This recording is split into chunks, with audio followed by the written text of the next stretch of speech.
ഇന്ത്യയിൽ charitable and religious പർപ്പസിന് വേണ്ടി ക്രിയേറ്റ് ചെയ്യുന്ന ഒരു ഫോം ഓഫ് എൻറ്റിറ്റിയാണ് ട്രസ്റ്റ്. ഇന്നത്തെ വീഡിയോയിൽ ട്രസ്റ്റും അതിൻ്റെ ഇൻകം ടാക്സ് പ്രൊവിഷൻസിനെ കുറിച്ച് നമുക്ക് നോക്കാം. ഹായ്, ഞാൻ ഷമീർ ബഷീർ. നമ്മുടെ യൂട്യൂബ് ചാനലിലേക്ക് സ്വാഗതം.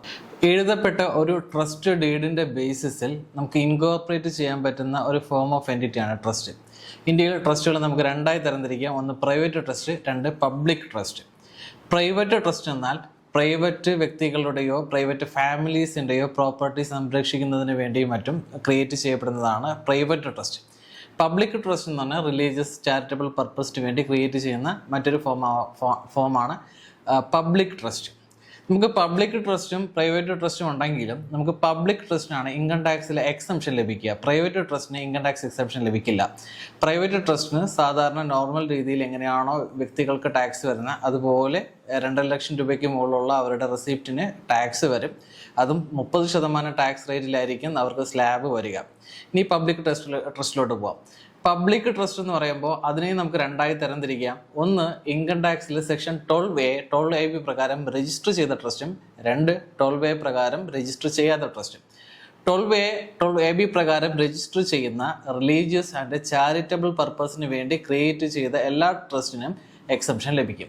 ആ എക്സംഷൻ 2 തരത്തിലാണ്. ഒന്ന്, അവരൊരു ബിൽഡിംഗ് കൺസ്ട്രക്ട് ചെയ്യുന്നു അല്ലെങ്കിൽ ഒരു ഫിക്സഡ് അസറ്റ് പർച്ചേസ് ചെയ്യുന്നു, അങ്ങനെയുള്ള ക്യാപിറ്റൽ അസറ്റ് ക്രിയേറ്റ് ചെയ്യുമ്പോഴുള്ള എക്സംഷൻ.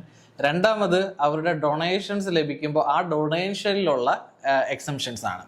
അപ്പോൾ ഈ എക്സംഷൻ ലഭിച്ചില്ലെങ്കിലുള്ള പ്രശ്നം എന്താണെന്ന് ഞാൻ പറയാം. എക്സംഷൻ ലഭിച്ചില്ല എന്നുണ്ടെങ്കിൽ 2.5 ലക്ഷം രൂപയ്ക്ക് മുകളിൽ വരുന്ന എമൗണ്ട് വരികയാണെങ്കിൽ അവരെന്തായാലും ഇൻകം ടാക്സ് റിട്ടേൺ ഫയൽ ചെയ്യണം.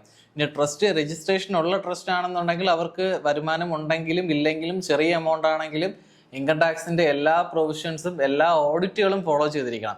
ഇനി 12AB രജിസ്റ്റർ ചെയ്യാത്ത ട്രസ്റ്റുകളെ സംബന്ധിച്ചിടത്തോളം 2,50,000 രൂപയ്ക്ക് മുകളിൽ വാർഷിക വരുമാനം, അതായത് അവർക്ക് ഡൊണേഷൻ ആണെങ്കിൽ ആ ഡൊണേഷൻ ലഭിക്കുകയാണെങ്കിൽ അവർ നിർബന്ധമായും ഇൻകം ടാക്സ് റിട്ടേൺ ഫയൽ ചെയ്തിരിക്കണം.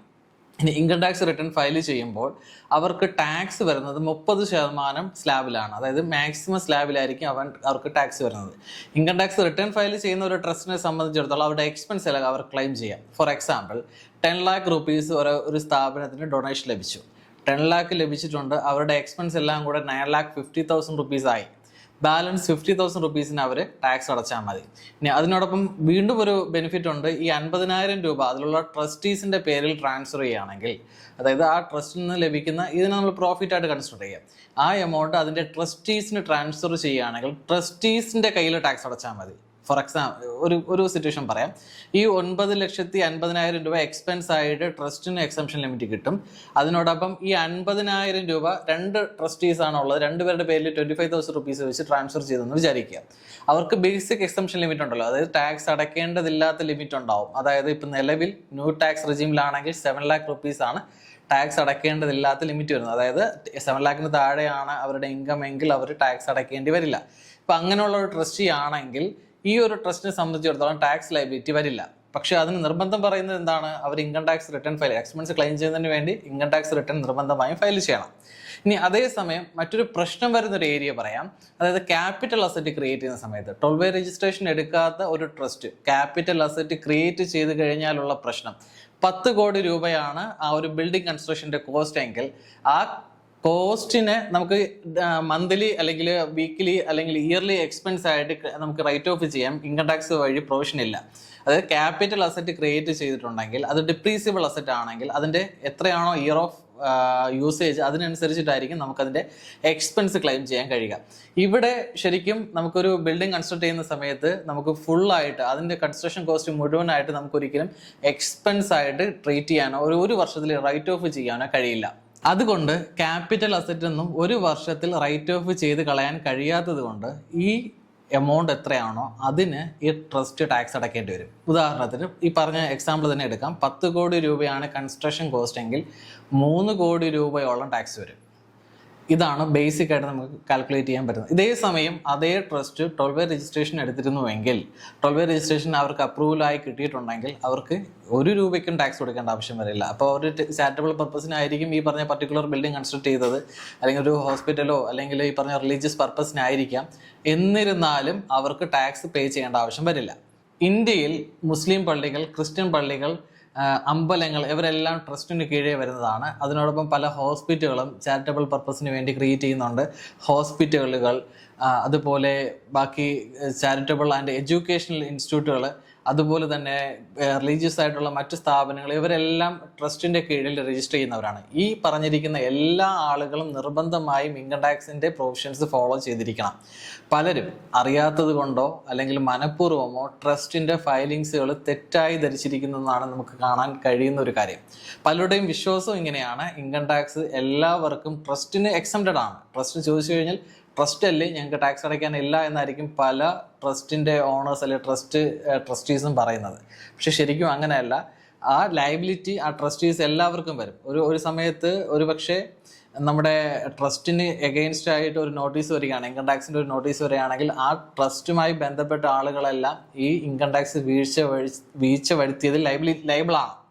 സോ അതുകൊണ്ട് നിർബന്ധമായും എല്ലാ ട്രസ്റ്റുകളും പാൻ കാർഡ് എടുത്തിട്ടുണ്ടെന്ന് ഉറപ്പുവരുത്തുക. അവരുടെ ബാങ്ക് അക്കൗണ്ട് ട്രാൻസാക്ഷൻസ് കറക്റ്റായിട്ട് സോർട്ട് ഔട്ട് ചെയ്യുക. അത് അക്കൗണ്ട്സ് കറക്റ്റായിട്ട് പ്രോപ്പറായിട്ട് ചെയ്യുക. നമുക്ക് സൊസൈറ്റി രജിസ്ട്രേഷനും ഉണ്ട്, ചാരിറ്റബിൾ പർപ്പസിന് വേണ്ടി ട്രസ്റ്റും ഉണ്ട്. സൊസൈറ്റി രജിസ്ട്രേഷൻ രജിസ്ട്രാർക്ക് വേണ്ടിയിട്ടുള്ളൊരു ഫയലിങ്സ് ചെയ്യാറുണ്ട്. പക്ഷേ ട്രസ്റ്റിന് നമുക്ക് ഇയർലി ആനുവൽ ഫയലിങ്സ് ഒന്നും രജിസ്ട്രാർക്ക് വേണ്ടി ചെയ്യേണ്ട ആവശ്യം ഇല്ല. ആകെയുള്ളത് ഇൻകം ടാക്സ് ഫയലിങ്ങും അതുപോലുള്ള സ്റ്റാറ്റ്യൂട്ടറി ഫയലിങ്സ് ആണ് നമുക്ക് വരുന്നത്.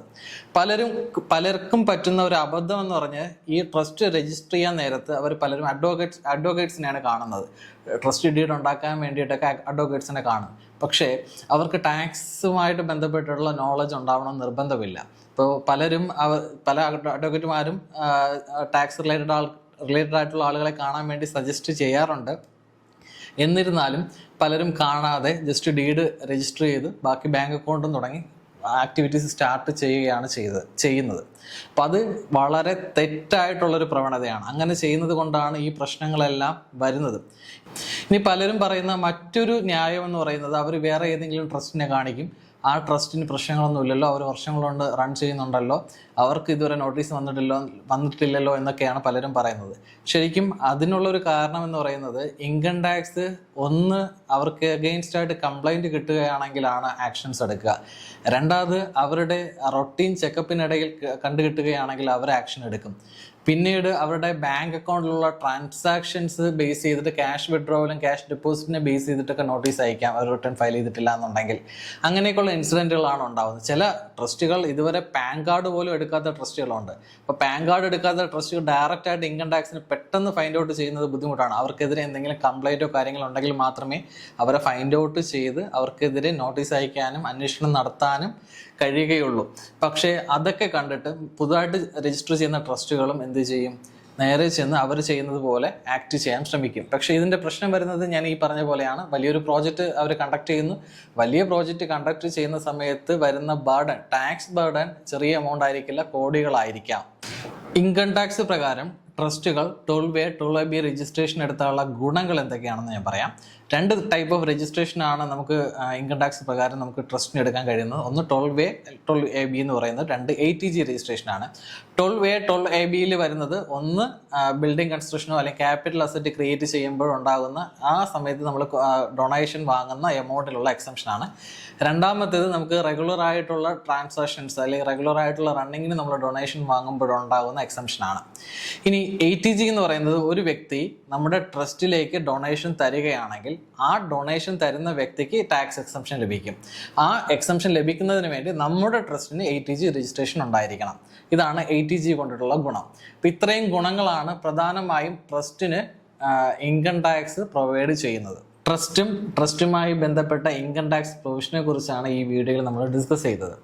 അപ്പോൾ നിങ്ങളുടെ ട്രസ്റ്റ് ഞാൻ ഈ പറഞ്ഞ പ്രൊവിഷൻസ് എല്ലാം ഫോളോ ചെയ്തിട്ടുണ്ടെന്ന് ഉറപ്പാക്കുക. അഥവാ ഏതെങ്കിലും തരത്തിൽ കൺസൾട്ടിങ്ങിൻ്റെ ആവശ്യമുണ്ടെങ്കിൽ നിങ്ങൾക്ക് ഞങ്ങളെ കോൺടാക്റ്റ് ചെയ്യാവുന്നതാണ്. ട്രസ്റ്റുമായി ബന്ധപ്പെട്ടുള്ളവർക്ക് ഈ വീഡിയോ ഒന്ന് ഷെയർ ചെയ്യുക. കൂടുതൽ ഇൻഫോർമേറ്റീവായ വീഡിയോകൾക്ക് ചാനൽ ഒന്ന് സബ്സ്ക്രൈബ് ചെയ്യുക.